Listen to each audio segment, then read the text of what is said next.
All right, welcome back to the Bullpen Podcast. In today's episode, we're joined by someone who knows what it takes to lead in one of the most demanding industries out there. Nate Johnson, founder and CEO of GLSC and co-founder of FR8MVMT, has built companies that keep freight moving and teams performing under pressure. Nate's a growth-minded, freight-obsessed operator who blends sharp strategy with real-world experience. Today, we're diving into leadership, performance, and what it really takes to stay motivated when the stakes are high and the problems don't wait. Nate, welcome to the show. Appreciate it, Andrew. Thanks for having me on.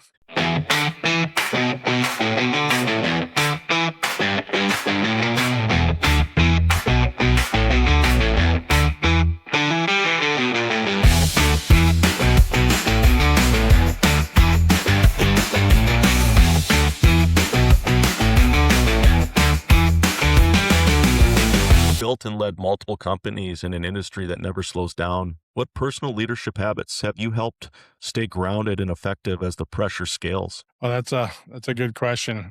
First and foremost, you have to always study your industry, right? In an industry like transportation and logistics, we've evolved so much over the last 20 years, and especially over the last 10 years. We were kind of a lumbering hulk of non-tech organizations, and now we're very tech forward, kind of leading edge in many cases. We used to say many years ago that, moving freight isn't rocket science, and now we employ rocket scientists in our organizations to move freight. We use crazy algorithms to figure out how we're going to predict and determine where we need to move equipment and whatnot. So we become very complex. Understanding your industry, understanding your competition, understanding your customers, just continually studying that and listening to everyone's. I would say, listening, studying, constantly allowing yourself to evolve and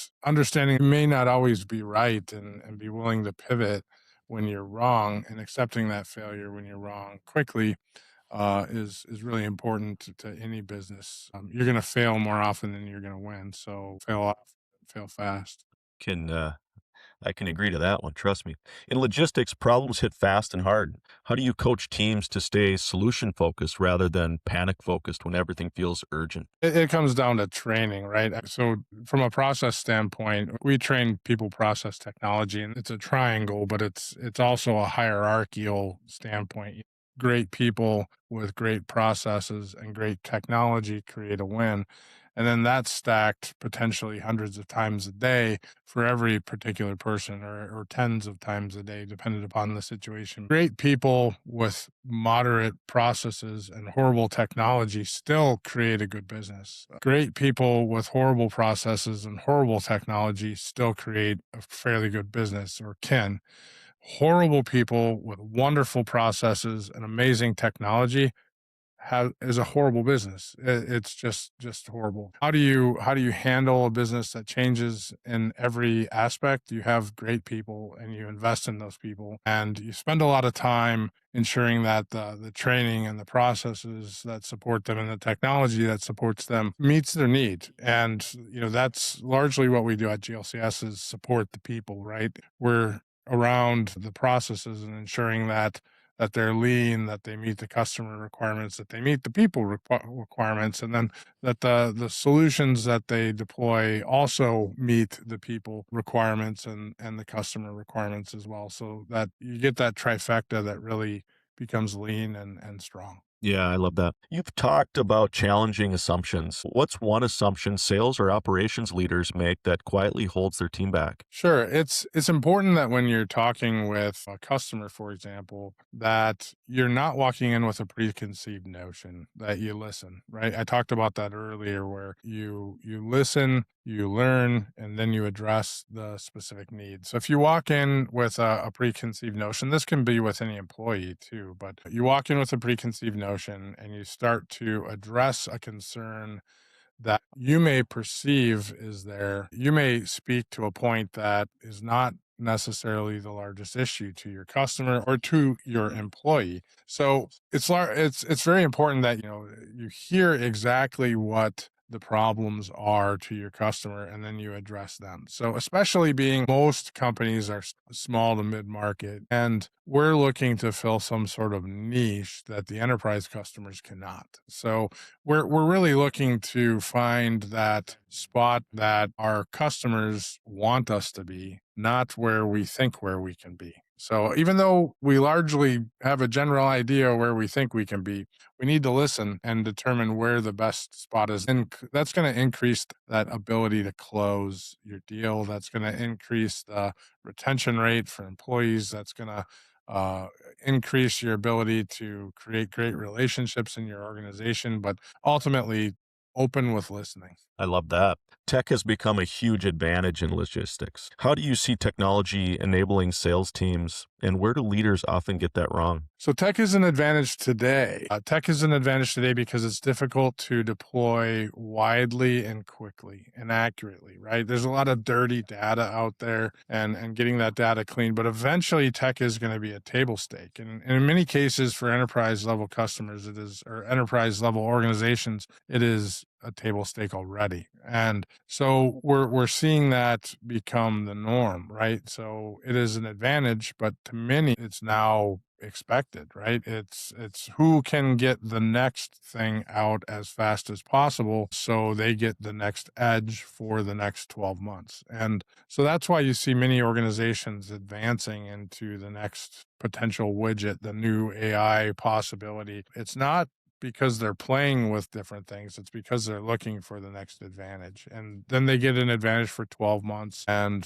they get to exploit that advantage and move on from there. So advancing sales teams, you go back to any sort of tools that allow you to become more self-aware. And I'm not going to name solutions, but anything that gives your sales team more self-awareness to intent data, for example, who's looking for you, who's looking for the solutions that you provide. Those have been around forever, but the more tools that you can give your sales team going into an organization that allows them to be aware of what the company that they're speaking to is looking for is just intelligence, right? It's just simple sales intelligence. Also, you have so much more capability to educate your sales team now today. So using AI alternatives.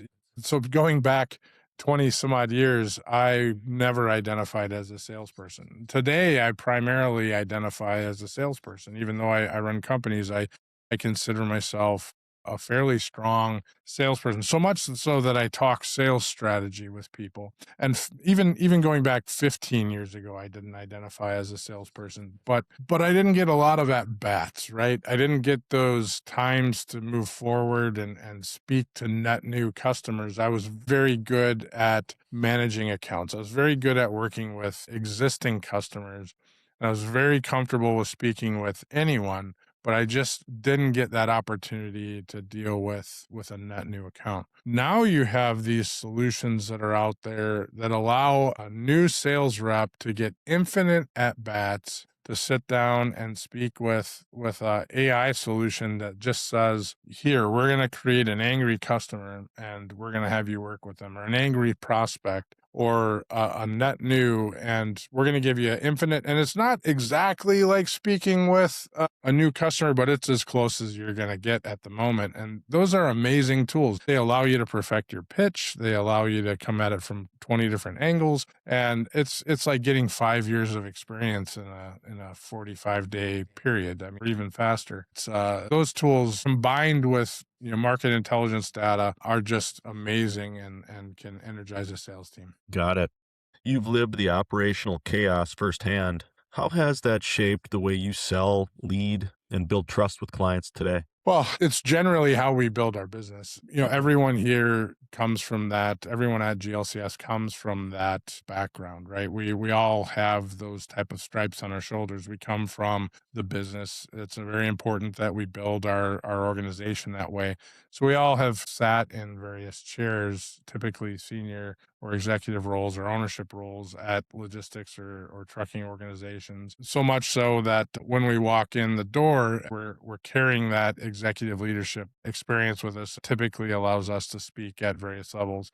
typically when I'm sitting down with a company owner, and that could be a small market or an enterprise level, it could be a multi-billion-dollar organization. One of the topics that we typically are going to address is how is the market doing? And we're a technology organization. How many technology CEOs sit down and have a deep conversation with a multi-billion-dollar organization, multi-billion-dollar trucking company about how their market is, and talk deeply about freight markets, about the price of trucks, about insurance rates, about those type of things. There are not very many companies that talk that way that are in our space or in any space for that matter. I mean, even sitting down with an insurance agent, you're only going to go so far on market. For example, I had a conversation the other day with Walmart refrigerated freight with a carrier on how to manage that. Not very many people can have that and talk from a first world experience standpoint. So we carry that kind of experience. I think it's extremely important for our organization to run that forward and create those networks as well. And if someone does bring up a topic that we can't help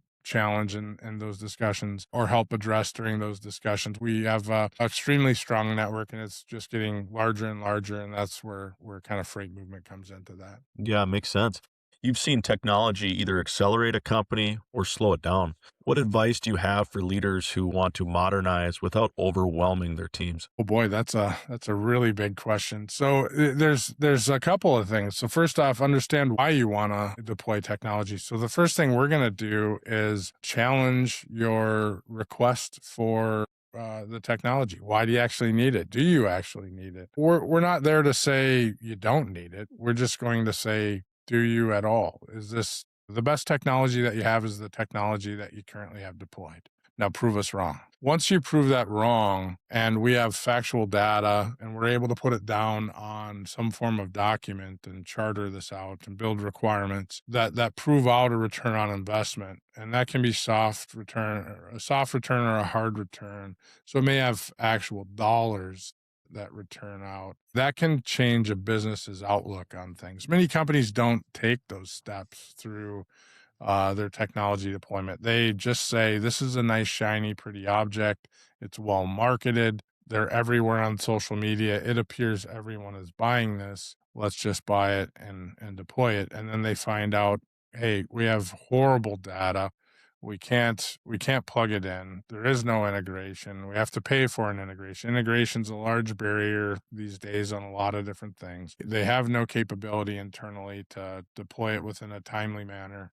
So there's lots of barriers that can happen if you don't walk down the road appropriately and do your fact finding up front. So that being said, organizations that do their due diligence, that take the steps up front, typically will achieve some goal. So, and identifying what that goal is ahead of time, many times is not completed. You'd be surprised how many companies pursue a technology project and don't create a goal.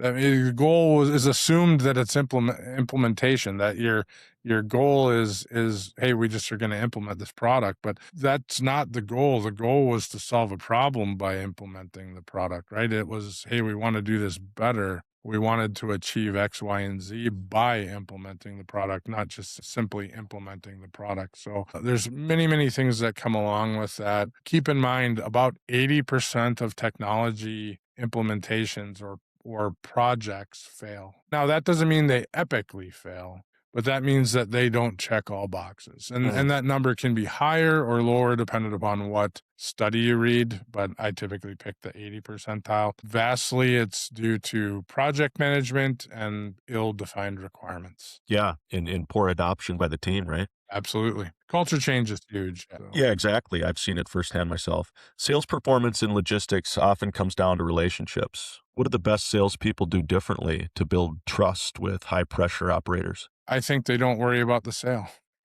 To be honest with you, the sale, especially in enterprise sales, if you apply pressure on a sale, it's not never going to happen. It's just going to drag. I have a form of sales where I'm just not worried about it. I create a relationship. We offer advice. We offer services. If that comes in wonderful. If it doesn't, we create a friend. And people like to do business with friends. That's what we like to do, is create friends. But you have to do so with honesty, right? You can't be a friend and not truly be a friend. So when you meet people, you decide, are these good people, and are they people you want to be friends with? And in a business the size of transportation and logistics, I like to say it's the smallest, largest industry out there. So I've been in it for nearly 30 years. And you'd be surprised at a large conference how many people I know. You pretty much get locked down, dependent upon the conference, you pretty much get locked down by how many people are there. A lot of the people, there could be 1,500 people, 6,000 people, and you can't move at many of these events. So it's just very interesting how small this extremely large industry actually is.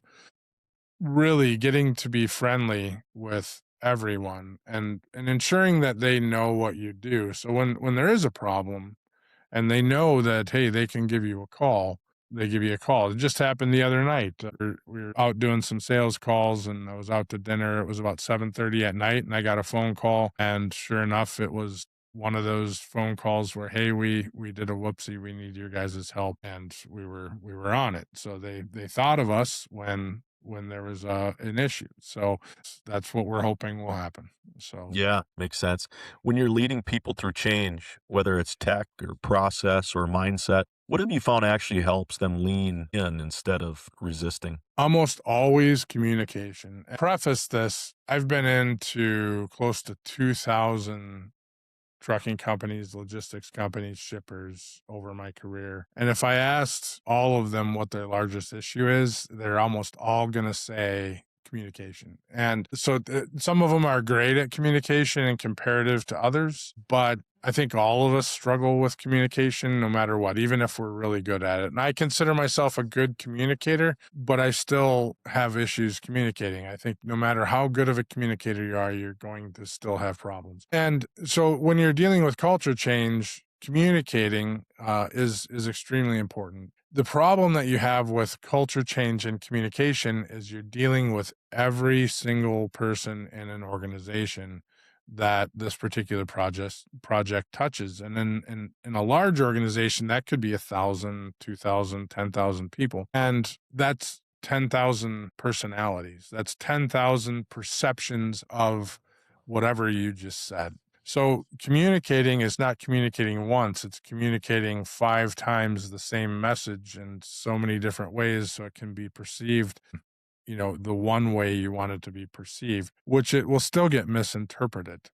You really have to be extremely clear and concise and pass this message through as best as you possibly can. But also in that communication includes, why are we doing this as an organization? Where are we going? Many people get concerned these days about their jobs. AI is coming to take your job. And the reality of it is it is coming to take your job if you're not going to educate yourself to maneuver around it. There's plenty of jobs it's creating. But if you're going to just sit there and let it take your job, then you're probably having that happen. But ultimately, the communication is the key point to culture change. I can speak for hours on this one above and beyond, but that's the foundational point. Yeah, totally. You've built a reputation for being both blunt and funny. How has authenticity played a role in sales and leadership for you? I cautiously pull out the blunt, but I do it when it's required. Sales standpoint, you have to be willing to be blunt, but when you're blunt, you also have to be willing to lose a deal because of it. So in our industry and in many industries, the customers are, especially in our role, right? An advisor, many times a trusted advisor to our customer base. And sometimes they need to hear hard things. And so you have to respectfully put that out there in the right audience. And when you are in that right audience, you kind of have to not be afraid to say hard things. And people need to be told that things are not looking as good as they may believe. And, employees have difficult times packaging that message up sometimes. Sometimes it just needs to be packaged up and put out there. And it may be the last conversations that we have with them, and that's okay. It may be the beginning of a whole new relationship, and most of the time it is. most of the time that bluntness is well received. It is not a disrespectful bluntness by all means. And I think that's important to understand is blunt and disrespectful are not synonymous here. They're two different words. So you just have to be able to cut through and be very direct, I think is the right way of stating it. Blunt and direct are probably synonymous. So bringing out the message that says you have issues in your organization. These are very, very critical. If you don't resolve these issues, especially in the transportation and logistics world where really there's been a fight for survival over the last 3 to 4 years, and it doesn't look like it's getting any better, not substantially. A lot of our trucking companies and logistics organizations have been barely hanging on the last few years, and nothing looks like it's getting much better over the next 12, definitely the next 12 months. I mean, marginally creeping up. So it is very important that they stay as lean as possible right now. Yeah, certainly. What's one piece of advice you'd give to sales leaders trying to motivate teams in an industry where burnout is real and the stakes are high? One piece of advice, take the moonshots. And so take the moonshots. I mean by that, just to be clear, make the big phone calls, but don't ever stop calling. So I work in the enterprise world, and I'm not a fan of quantity over quality.